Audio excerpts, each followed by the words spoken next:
Hey, everybody. Welcome to The Sonic Truth.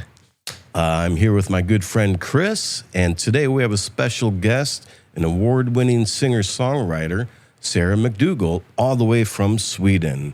Hello, Yes. Sarah. Hello, how are you? We are doing good. We're a little hot in Florida, but Oh yeah, we're gonna date this podcast and say we're in the middle of a heat dome. So yeah, the Heat Dome. Yep. That's the new name of the palace here. Heat Dome. You should invent a new compressor or something called the heat dome. Yeah, Ooh, that's a good I like idea. that. Actually, You want some heat on your mix? Get the Heat Exactly, Dome. right? It's like distortion, compression combo, Yes. I like yes, that. we're just gonna push this in the direction of beta testing new ideas for Put that compressors. down the yeah. Heat Dome. Yeah. Well, for our audience members who may not know who you are, could you share a little bit about your background and what Sure. brought you to become an award-winning singer-songwriter? Yeah. Well, I actually grew up here in Sweden. And I started writing songs and playing the guitar and writing music when I was 11. Wow. And I got my first 4-track the first time I had a summer job. I bought a 4-track right away and started recording myself. And from there, I played in bands my whole teenage years. And then I moved to Canada in 2001. My dad's Canadian, so hence my name, MacDougall. and I went to school for music composition and music production. And then, kept writing my songs and doing, like, I had like a little laptop and one mic, and I recorded my first record with that while I was in school. And then after school, I basically, went on tour for 10, 15 years. Wow. So right out of school, you jumped on tour. Yeah, pretty much. And I, recorded four records during that time and a couple of EPs. And then I kind of wanted to get back into production. After I bought my house, I was like, oh, now I have space to actually like have a studio again. And so I started building my studio in London, Ontario, in 2018.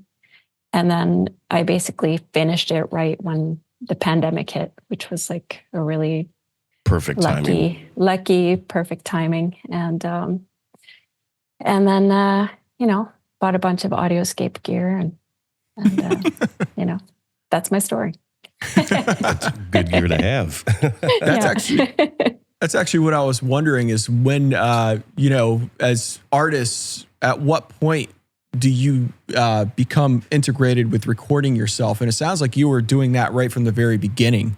Like that was part of your experience. Sometimes artists, they start recording themselves or, maybe after they've had their record deal and they're just like, And they've already been in the studio a few times with other people. yeah. And Yeah.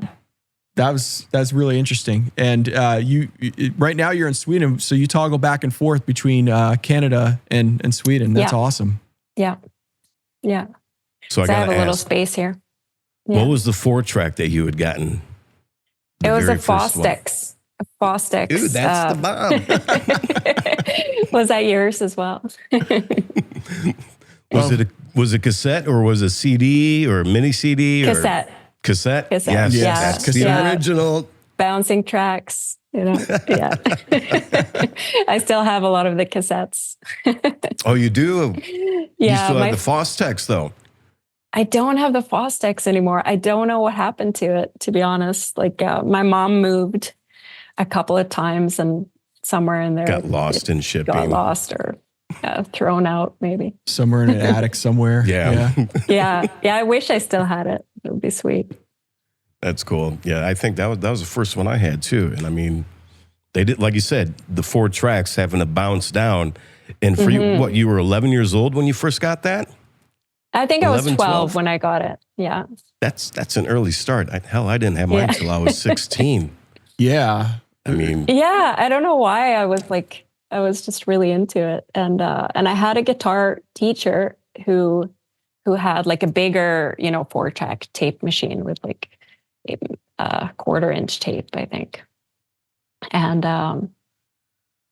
so he was like, well, maybe you should get one of these little ones, and I was lucky because my dad had his own shop, so I could like work in his shop over the summer, even though I was that's cool. only 12. There's something to be said about those 4 tracks. It teaches you a lot about understanding signal flow, understanding how you can bounce, understanding to take advantage of the limited amount of track space that you have. Because then when you get introduced into, a larger, like if your friend, what do you have, an 8-track or your guitar teacher? Once you're exposed to a larger format, number of tracks, you're like, oh my gosh, I can do so much more with my creativity now. But I think learning on that 4-track really challenges that creative mindset, right? It's like, okay, I got this other idea I want to lay down, but I got 1 track left. What I'm going to have to do here. And, I think for those who grew up on that, there's something special about that. You know what I mean? Because now in Pro Tools, we're unlimited, which can be good or bad, but I miss those days of being challenged to only having 4 tracks. Yeah, sometimes restrictions are good, and you get the happy accidents and things you can't undo. And a lot of the time you might have to throw ideas away or throw things you worked on away because it didn't actually turn out great. But other times it turns out amazing, and it's kind of by accident. I have an OP1 that I use kind of for that reason now, when I just, want to put something down. The Yamaha OV1? No, it's like a teenage engineering. It's like a little synth.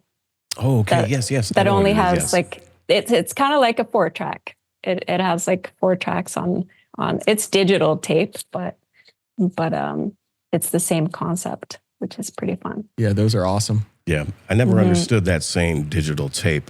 When they first came out, they had the Dash machine. It was digital audio station. I'm like, but it's still on tape, but you call it digital. What's going on? Yeah, I don't understand that either. So what got you into touring? So at what age did you move to Canada? Was it your late teenage years? Were you already graduate? Did you go to college in Canada? I did. Yeah, in Vancouver. I moved to Vancouver. I think I was 21 at that point. And I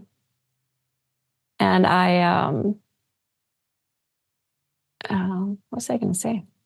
I lost my train of thought. What did you say again? You're talking about when you went to college, at what age you moved to Canada? Exactly. Yeah. I was 21 when I moved. And what did you find more exciting? Were you more involved in the composition side of the classes, or were you more interested into the production side?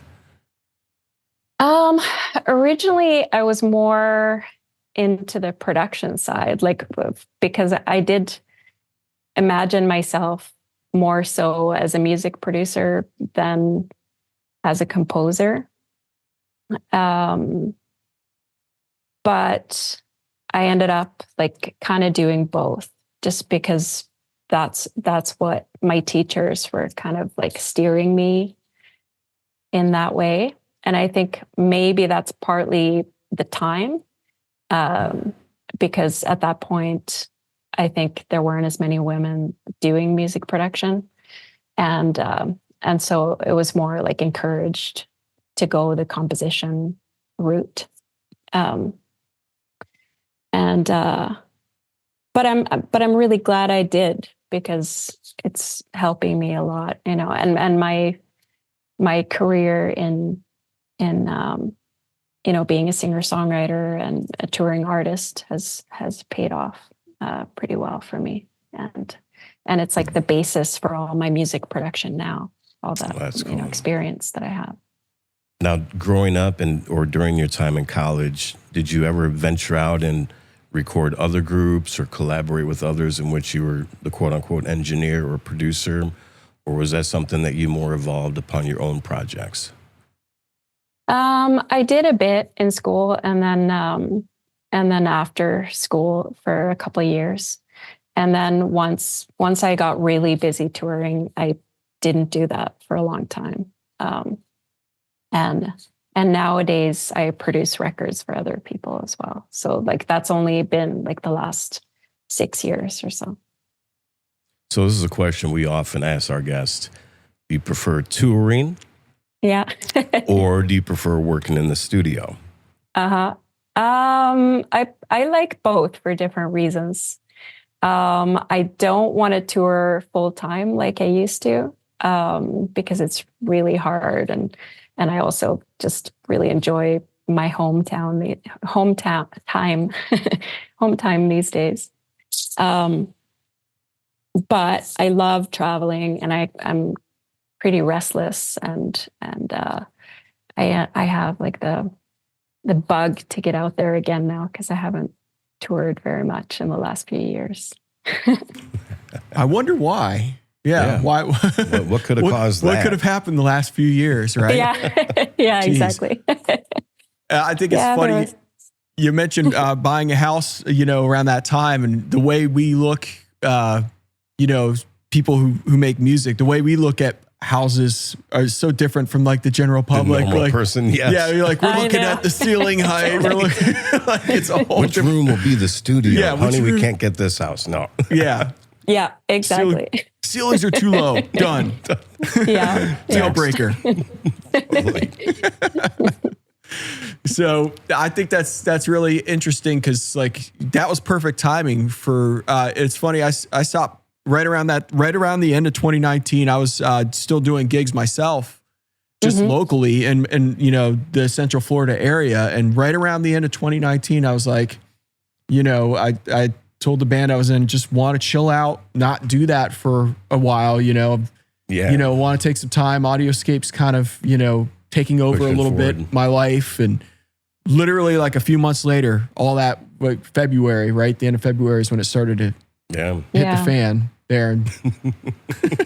So, yeah, it's funny because that's around the time I feel like we connected with, you started buying some Audioscape gear, and a lot of people were just recording themselves or recording groups remotely. It's sort of just a tear in the fabric, and a lot of different things changed where, you wonder, forced your hand. Yeah, you wonder like what it would be like if that hadn't happened, in a sense, It's like a lot of people's lives change in a lot of dramatic ways. So absolutely. Yeah.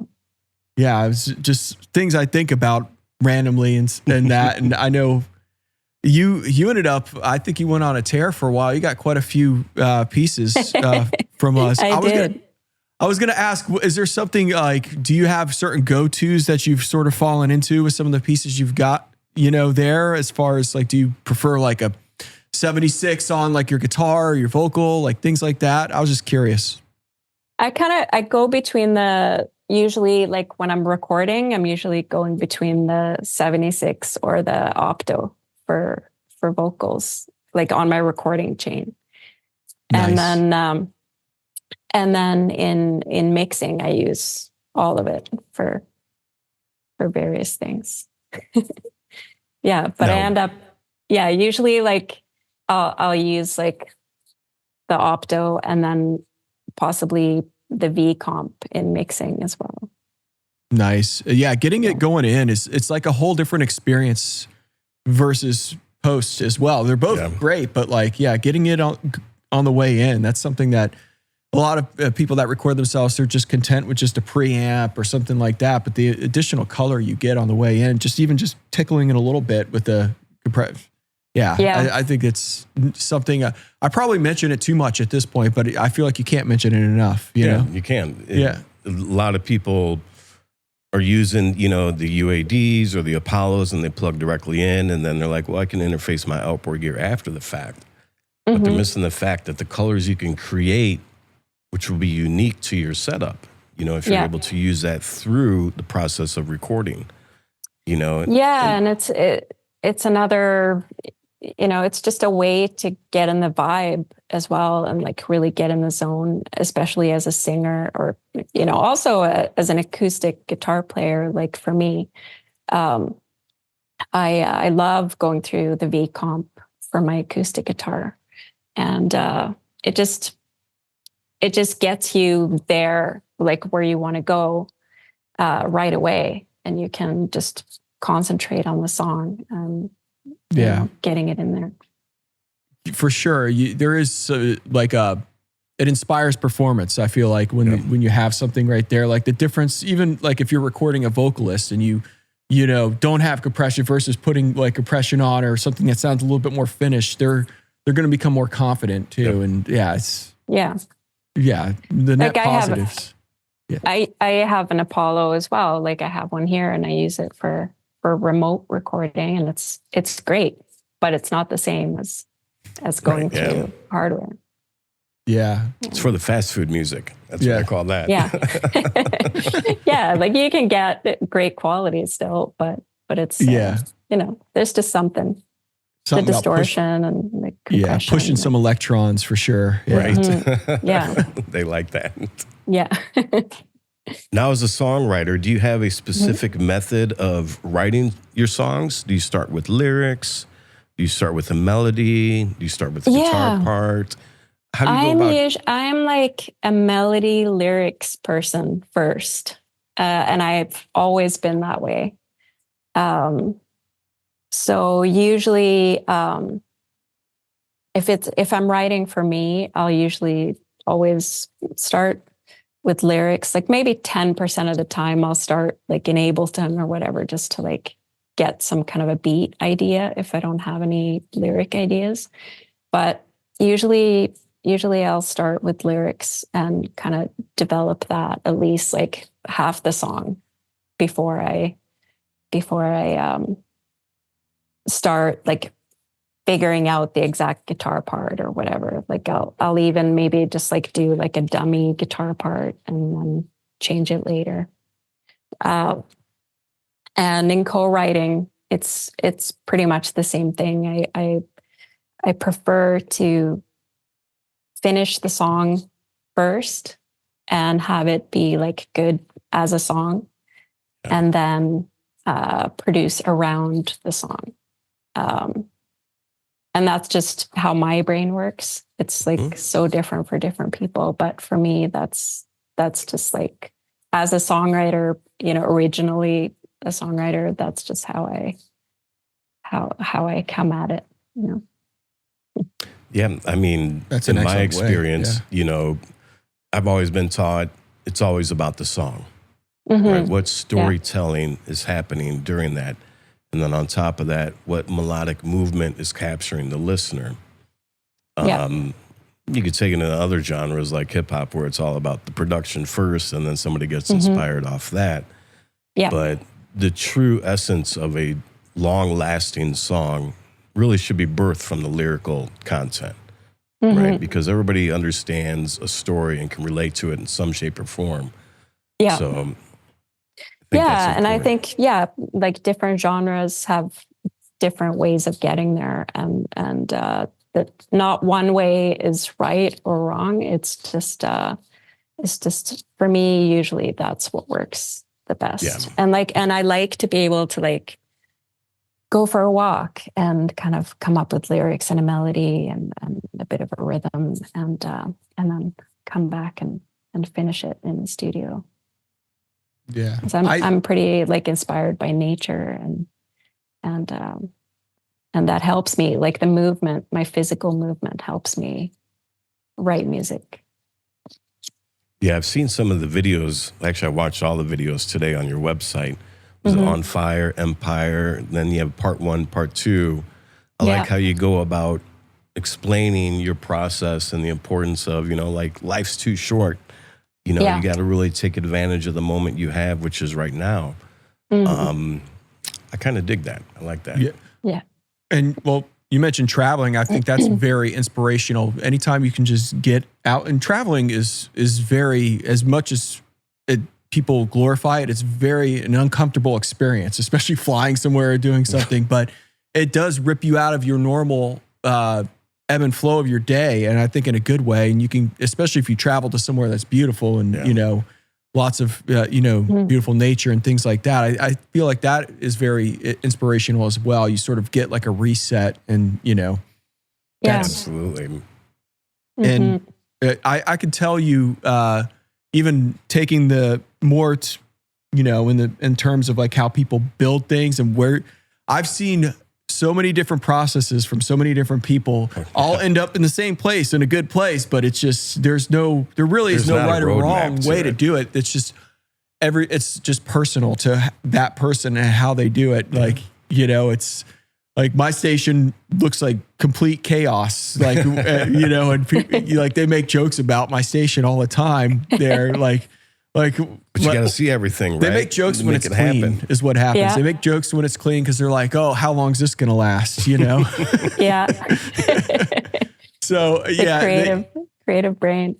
Yeah, everybody's brain is crazy because everybody here is creative. They're into music, but there's some people are super organized, like beyond like my wildest dreams.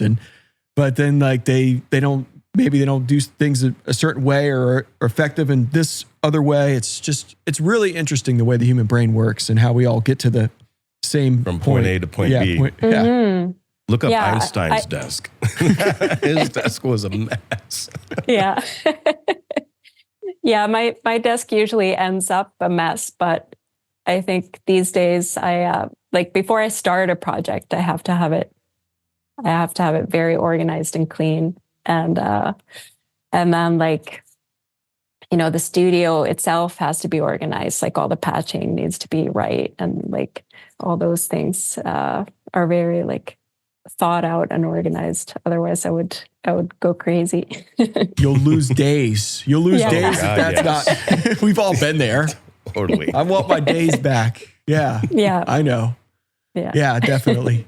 Yeah, that's the worst when you spend all day like trying to track down something that's like wired wrong or in the wrong spot. And you lose the creativity. Once the technical brain overtakes the creativity, it's so hard to get that creative back. Yeah. So whether your process is sloppy or it's super squeaky clean, it's important to know that you got to capture that creative moment when it's there. Yeah. And make sure that there's no technical mishaps in the process of getting that. That's the hardest thing.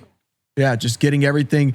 The hardest part is just getting it all set up and streamlined where it's just perfect, and then but then you're set, for the most part, fingers crossed, but where you can just be creative and, everything's right there at your fingertips and easy to use and, Yeah, that's the goal. I find that I've like almost got there. It's like as my studio now is like as streamlined as it possibly can be without me like upgrading interfaces or, things like that. But yeah. Now, have you written for, getting back to the songwriting composition? Yeah. Have you written for television, films? Are you currently signed to a publisher? Give us a little background on that. Mm-hmm. I haven't like scored a whole film. I've scored a theater piece. And then I've had music in films and in TV shows. I've done a few like commercial kind of things, kind of composition projects. And the theater project was like a project that I was also like, I was scoring for a 6-piece bass, clarinet, trumpet, and flute and trombone. And then I was like playing and singing as well in the show. And we had like a multimedia. Yeah, it was like quite an experience. We sadly had to end the project because of the pandemic, but we had like just started, booking shows for it and stuff. But wow, what was the name of the play? Trader Time. It was based off of this old radio show that used to happen in the Yukon. It was like a buy and sell radio show. And it was like, I'll trade you, people would call in and they'd be like, yeah, I'll trade you, like a liter of moose meat for for a baby carriage kind of thing. Sounds like the old school Craigslist or Facebook Marketplace. Exactly. Yeah, it was like just ridiculous things. People would call in and they'd be like, 867-335-5728, and you had to like write it down super quickly. And so this play is it's written by a friend of mine, Ivan Coyote, and it's kind of like a family history mixed with the Trader Time concept, as well as like there's like a lot of life and death themes in it as well. So the trader aspect is a lot of the time like each story would have like the trader call, and then that would go into like a scene. So it was all kind of interconnected in a red thread. That's a unique instrument lineup. That's what I was going to say. I know. Yeah. I know it really was. Now, but it turned out beautiful. I loved it. Yeah. Probably exciting, I would think, to sort of get out of the normal thing of doing that, of what you normally do. And that's I'd seen this like Swedish singer-songwriter do like a similar thing. I'd seen like a YouTube clip or something, and I was like, oh, one day I want to do that. And then this opportunity came up, and we just happened to like get like between the two of us, we knew the right people for the project, and they happened to like play those instruments as well. So that's cool. That's awesome. It all lined throw up. an oboe in there next time. Oboe? Yeah, exactly. Triangle. Right? Triangle. Yeah. That's cool. Yeah, I imagine writing for theater it has to be more challenging, right, than to write for a film score. Yeah. At least different anyways. I don't know if it's more challenging, but maybe a different set of challenges, I guess. Yeah, you do have to think about the live aspect. And in our case, we were going to tour as well. We had plans to, we toured a little bit, but we had plans to tour to Greenland and to do kind of like Arctic Circle kind of touring. Nice. So we were like, well, we have to keep it pretty small, and concise, but still have it interesting and still fulfilling to us. So yeah, it sounds like there's some cool stories within that framework. Oh yeah, that that's very specific to that region, but I feel like there's still some universal appeal. That's really cool. Yeah, it is. Mm-hmm. Yeah. One thing, and then your other question, I do have a publisher, Arts and Crafts. They're out of Toronto. Oh, nice. Yeah. Now, they're kind of like a big indie label out of Toronto. Yeah. Good. Do they link you up with other writers for collaboration? Do they help you get songs placed? They do a bit. Placed? Yeah, they do. I kind of I tell them when I want to write with someone, I just let them know and they can hook me up. Good. So a publisher that works for you. Yeah. It's good company. Stay with them. Yeah, exactly. No, one thing I was going to ask is I saw a while ago you did the Mix with the Masters a few years ago. Mm-hmm. How was that experience? I was just curious because it looks like it's a lot of fun and a beautiful area, a beautiful spot, studio, everything. So yeah, maybe it was amazing. I went when Sean Everett was the mentor, or whatever you want to call it, the person showing us stuff, the master, the mix master. The master. Yeah. Right. Yeah, exactly. And he was so generous and just incredible. Like I just loved watching him work, and he, he got us involved, like recording for like the Killers, like a Killers track, and like adding some guitar on some stuff, and he would deconstruct a bunch of tracks that he'd worked on, and then and then he would take our songs that we brought, and he would like take our mix and just transform it into something better every time. Something better every time. Yeah. Can I get a bounce of that before I leave? Yeah. Mission accomplished. Speaking of chaotic, because he was like every mix that he would take, he would go into a direction and you'd be like, what is going on? Like, this is going to sound horrible. And then suddenly it would kind of like go into this crazy hole. And then suddenly it would like come out like that and just be perfect. And like, yeah, it was almost like watching magic happen. Well, kind of like writing a song, right? Well, I just thought like, I was just curious how that experience was, and like, yeah, what you took from it. Like, and did you find your productions like pick up some new skills, chops that you could apply? Like, I'm sure a lot of people are curious if that like if that's worth their time and money to do that, and myself included. I'm curious, even just in general, like because it looks cool. It looks very cool online with what everyone's doing there. So I haven't heard really too much from people that have participated in it. So I was just curious. Yeah. Yeah. I mean, I think it is a good experience. It is expensive. Definitely.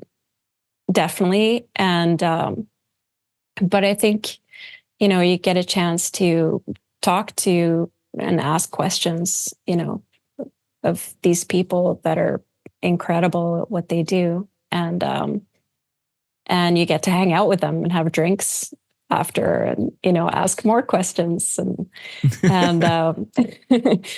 and I think that's really valuable. I also think that just getting inspired and meeting other engineers and other producers is like really valuable, because we all spend so much time alone, and just kind of in our own bubble. It's really easy to get discouraged and tired and not inspired, and so I think like going to a beautiful place and watching someone like transform your mix, and being able to ask questions and just hang out, have great meals, and in a beautiful castle is kind of like, it's kind of amazing. It sounds amazing. Yeah. But, I think, yeah. And I do think that everyone who was there, like, got something out of it. But I mean, no 1 week is going to like completely transform, your artistry. But I learned a lot from Sean that I'm still taking with me today. Yeah. That's amazing. Yeah. So it was a week long? Yeah. Really? Wow. I thought they were only like a weekend. No, it's a week long. Yeah. Oh, shit. Is it in France? I'm trying to think. Where do they usually have? Yeah, it's in them? Avignon in France. It's in this Wow. kind of old castle / recording studio. It looks beautiful. Yeah, the photos I've seen and everything. Our only experience with Mix with the Masters is usually the trade shows. They have people give speeches and that, and we're the last time we did AES, or the time before it was, I think they had the guys from the that mix and produced the National were up there. And Trevor, who used to be on the podcast, he's not here right now, but he decided to go up in his hot dog costume and try to ask questions and mess with them. And That's basically my only experience with the Mix with the Masters crew. But it was funny because they were trying so hard not to look at him. Yeah, he rode up in a mechanical scooter too. He had like a motorized scooter, and he rode up in his hot dog costume and was just like waving his arms, trying to during the Q&A. Yeah. But, that's what sort of introduced me to them. So I was like curious when I saw the posts, you know. Yeah, I think it's very cool what they're doing, and you know, the I would say like it's very male dominated overall, like, you know, with the masters and the participants. But I mean, that's how the industry is as well. So it's not that strange that it's reflecting that. But I do think that they, like, I've seen them like really actively like trying to make a difference in that regard, like where they started to like partner up with, you know, organizations to like bring more female producers on board and engineers and non-binary people, and you know, yeah. So props to them for that. It's great. Yeah, exactly. Props, because this is for music, just like artists and everything. It's at every stage of it should be for everyone. So that's like one of the coolest things even about just being a musician is just like there are no barriers, like with who you play, the language of music. That's one of the first things you sort of encounter being exposed to music at an early age. That like none of that matters. Yeah, it's just, you know, it's one of the loveliest things about, you know, music in general, what we do. So we couldn't agree more. And we're seeing that, I mean, even in our workforce or even initiatives at NAMM and things like that, you know, there's also Women's Audio Mission as well. There's so many great things in that area that are starting to happen a little bit more. You know, I'm seeing more organizations in that popping up and just more interest in general as well. And because you can see it too, like from the photos, like with Mixed with the Masters and things like that. It's very male dominated with that. So it's definitely something that I'm glad is starting to change. Let's just put it that way, you know? Yeah, exactly. Yeah, because just like, I find that like a lot of females in general, like will kind of like sit in their own space and like learn on their own. And I think it's really helpful to like see that there's places where you can like go and learn from other people, and like that you have peers that you can ask questions and stuff, instead of just like, you know, endlessly sitting and trying to learn everything on YouTube, you know. Communities, it's important. It is. Yeah. And everything, community, like just being open in general. You get so much more when you're open, or like I see it on the company side with maybe other companies that build stuff. Sometimes they're so closed off, and you can't do that. Like you get more by just being open and collaboration in general, like with that, you know, because you just end up spinning your wheels in a circle, or even worse, go on YouTube to learn something. Right. You know? I mean, YouTube is great. It is. I wish there was YouTube when I started out with my 4-track. Yeah. Right. I agree with that. I just cleaned out an aerator on a faucet thanks to YouTube. So. You can do everything now. That's funny. Yeah. So do you have are you currently on tour? Is that why you're in Sweden? Or are you currently working on a musical project? I'm working on my next album. So I'm writing for that. And then I'm also like remotely working with clients that I have in Canada. So I'm like doing production and mixing from here. Nice. And then I'm going to actually, like, I'm part of this global music, global producers network for women and non-binary people. I'm part of the Canadian group, and where we do like a yearly meeting in a different country. Cool. And this year we're going to meet in Wales. So I'm going to Nice. go there as well. Yeah. That'll be fun. Yeah. Nice. That's awesome. Now, And how many then it's my birthday next week. So I'm having like a little bit of a family gathering 25? as well. Turning 25. Yeah, yeah. That's a number to reach. 25. Totally. Yeah. Forever 25. Forever Yes. 25. Yeah. Agreed. Well, a preliminary happy birthday to you. Yes. Yeah. Yeah. These Thank you. grays are by choice. Yeah. Yeah. We dye it. Yeah. I dye mine gray Yeah. just so I look like I'm wiser, but I'm really not. You're actually 15.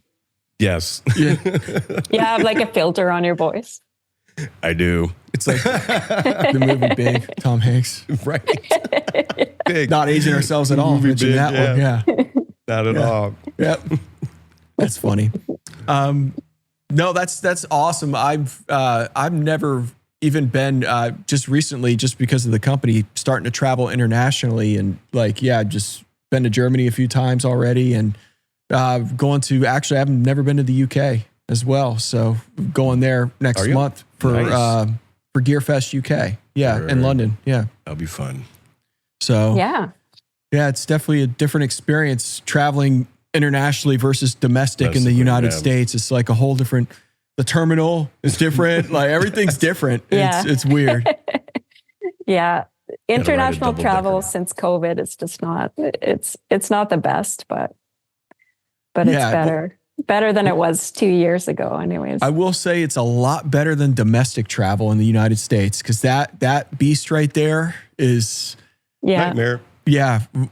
Well, we were in Australia, Australia reminds me of before 9/11 in the United States. Really? Like going to the airport there Yeah. and that whole experience. Very lax. Like, yeah, you can go with your family up to the gate, like all that. Like So you can greet people when they come off the plane rather than. yeah. And you can like literally, yeah, they're not even fully in the air, and like the seatbelt signs off. They're just like, whatever. Like, Nice. yeah, flew between Australia and New Zealand, and it's like a 40-minute flight, and they gave us like a full meal. I was like, what?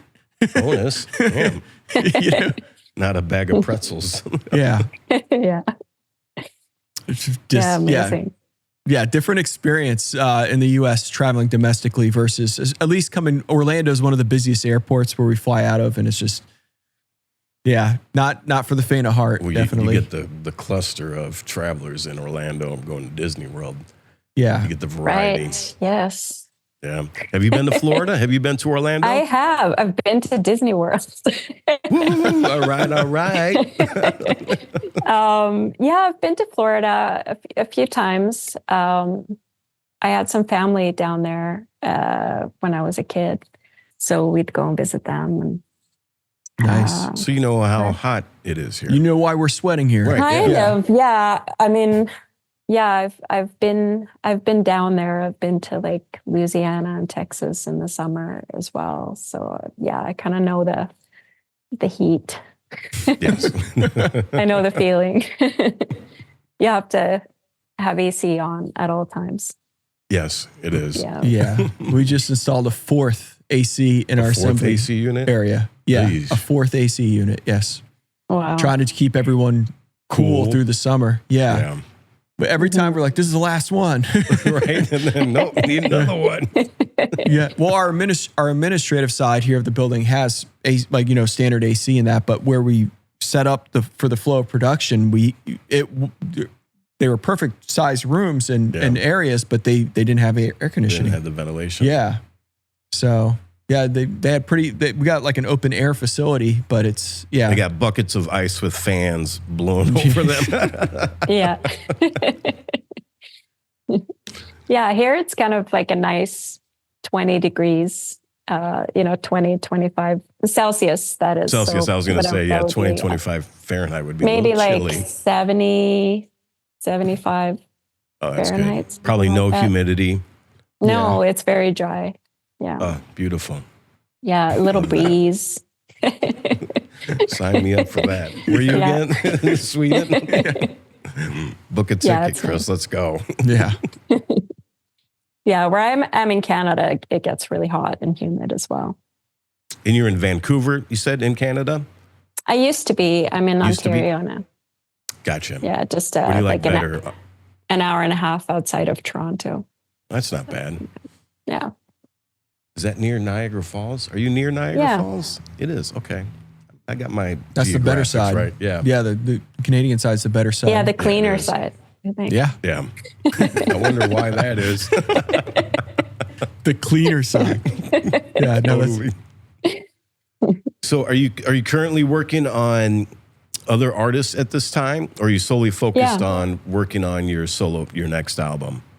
Well, I'm trying to focus a little more on working on my album because I've been working on it for 5 years, and since other artists and other projects and collaborations kind of started taking over, I didn't have as much time to work on my own stuff, and then like when I did have days where I had nothing, I would kind of be creatively tired, so I just would need to just go and walk in the forest kind of thing.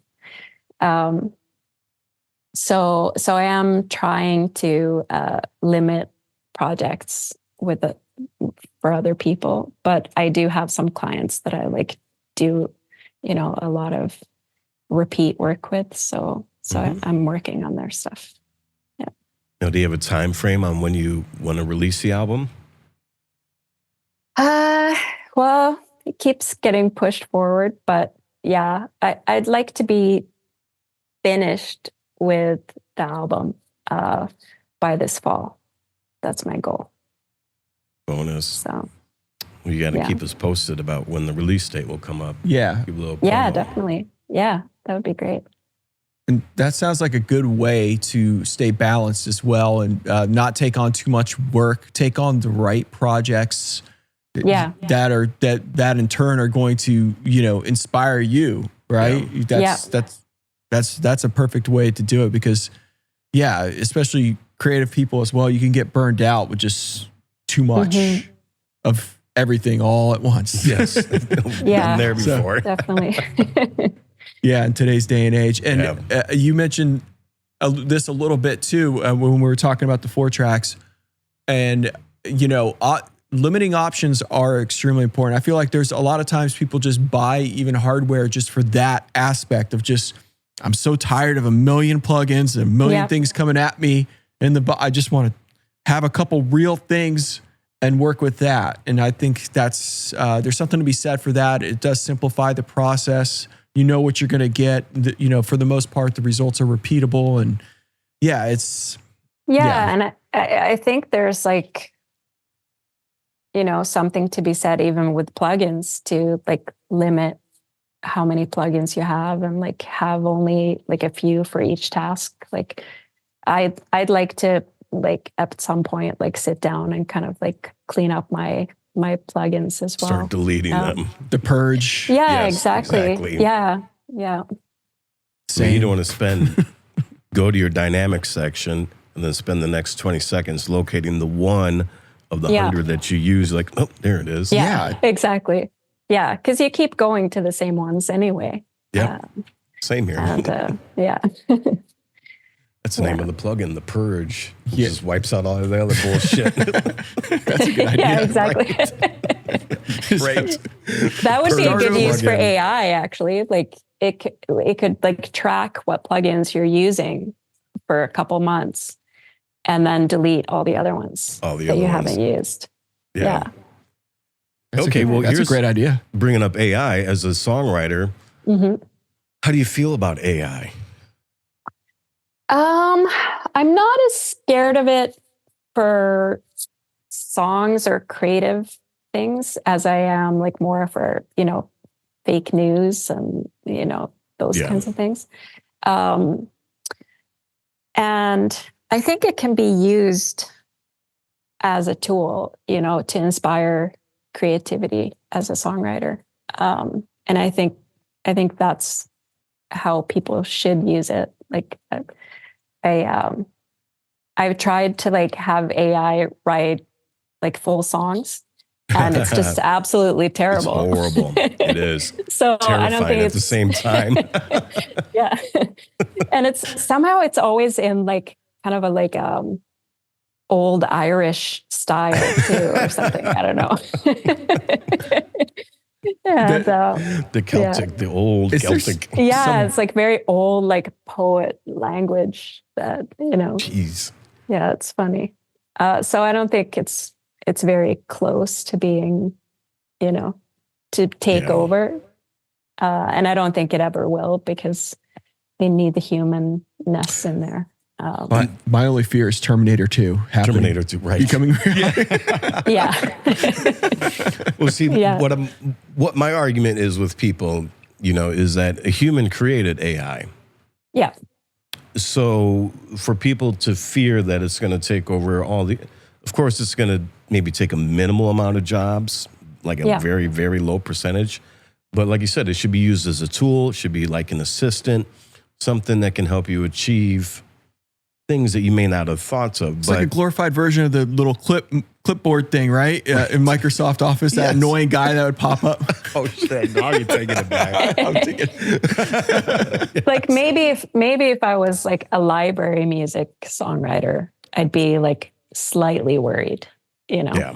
because maybe that kind of music might be more automated in the future. That makes sense. Yeah.